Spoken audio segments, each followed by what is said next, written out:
قرآن کے حقوق کے بارے میں چند باتیں کہنے کا موقع دیا گیا ہے، تو مختصر وقت میں آپ کو عرض کروں، میں نے چند آیات آپ کی خدمت میں ذکر کی۔ قرآن کا سب سے بڑا حق یہ ہے کہ اس سے ہدایت حاصل کی جائے۔ ذالک الکتاب لا ریب فیہ ھدی للمتقین، یہ وہ ذیشان کتاب ہے جس میں شک کی کوئی گنجائش نہیں، یہ متقین کے لیے ذریعہ ہدایت ہے۔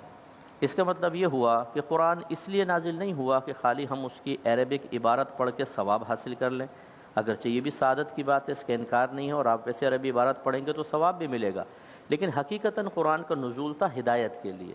تو قرآن کا حق ہے کہ ہم ہدایت حاصل کریں، اور ہدایت کیسے حاصل ہوگی؟ نمبر 1، سب سے پہلے ہمیں سمجھ میں آنا چاہیے جس چیز سے ہم ہدایت حاصل کر رہے ہیں وہ لینگویج ہی سمجھ میں نہ آئے تو کیسے ہدایت حاصل ہوگی۔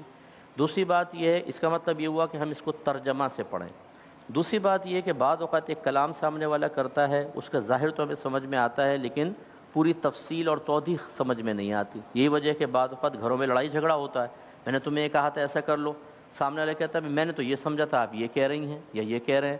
اس کا مطلب ہے بعض اوقات ایک ظاہری کلام ہوتا ہے لیکن اس کے حقیقی مفہوم کو جب تک متکلم سے خود معلوم نہ کر لیا جائے سمجھنے میں غلطی ہوتی ہے اور یہ باعث نزاع بن جاتی ہے۔ اس کا مطلب یہ ہوا ترجمے کے ساتھ تفسیر بھی ضروری ہوئی۔ تیسری چیز یہ ہے کہ ہم اس کو سمجھیں، غور سے اس کو سن کر سمجھیں۔ اگر سمجھیں گے نہیں، غور نہیں کریں گے، پڑھا ترجمہ تفسیر بھول گئے تو ہدایت کیسی؟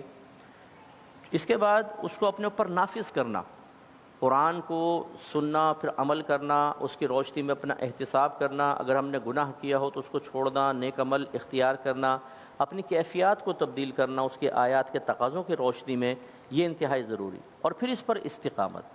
تو اس کا مطلب یہ ہوا قرآن پڑھنا، سننا، سمجھنا، اس کی روشنی میں اپنا احتساب کرنا، پھر اپنے اندر تبدیلی پیدا کرنا اور استقامت حاصل کرنا۔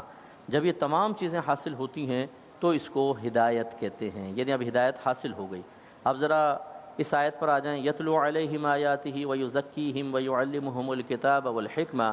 نبی کریم صلی اللہ علیہ وسلم نے یہی معاملہ کیا کہ پہلے صحابہ کرام کے سامنے قرآن پاک کی تلاوت فرمائی، پھر اس کی روشنی میں ان کا تزکیہ نفس کیا، یعنی ان کے نفوس کو پاکیزہ کر دیا، اخلاق بھی اچھے ہو گئے، اذہان اچھے ہو گئے، زبانیں پاکیزہ ہو گئیں، کردار بہترین ہو گئے، وہ علوم دینیہ کی دولت سے مالا مال ہوئے، ان کو حکومت کرنا آ گئی، گھر چلانا آ گیا، ان کو اپنے کردار کو صاف ستھرا کرنا آ گیا، اور پھر سرکار صلی اللہ علیہ وسلم نے ان کو قرآن سکھایا۔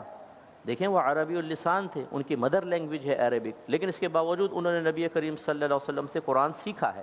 وہی جو میں آپ کو عرض کر رہا تھا کہ بعض اوقات ایک قرآن کا ظاہر ہوتا ہے جو ہمیں ترجمے سے سمجھ میں آتا ہے، اور ایک مراد